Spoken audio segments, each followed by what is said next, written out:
Vladimir Leshi, 37 vjeç, ka humbur jetën tragjikisht pas një goditje në zemër me mjet prerës pas një sherri banal në Itali. Autor të kësaj ngjarje janë dy adoleshentë shqiptar të moshës 17 dhe 18 vjeç, tashmë të arrestuar nga policia vendase. Shkak për nisjen e konfliktit mes tyre mësohet të jenë bërë disa mesazhe që Leshi i kishte dërguar një vajze. Sipas asaj që raportohet në mediat italiane, në dëshminë e dhënë përpara autoriteteve, të rinjt shqiptar kishin lënë të takoheshin me Vladimir Leshi në afërsi të vendit ku dhe ka ndodhur ngjarja, ndërsa janë shprehur se 37 vjeçari ka mbritur i shoqëruar nga dy persona të tjerë.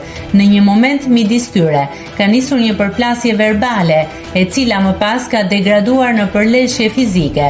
Sipas dëshmisë të rinjve shqiptar, të rriturit kanë tentuar t'i sulmojnë, moment në të cilin të rinjt janë larguar dhe më pas njëri prej tyre është rikthyer dhe ka goditur me kaçavit në zemër 37 vjeçarin. Pavarësisht ndërhyrjes mjekësore, shqiptari nuk ka mundur t'i mbijetojë plagëve të marra. Sa kaq, autoritetet po vijojnë hetimet për dokumentimin e plotë të ngjarjes.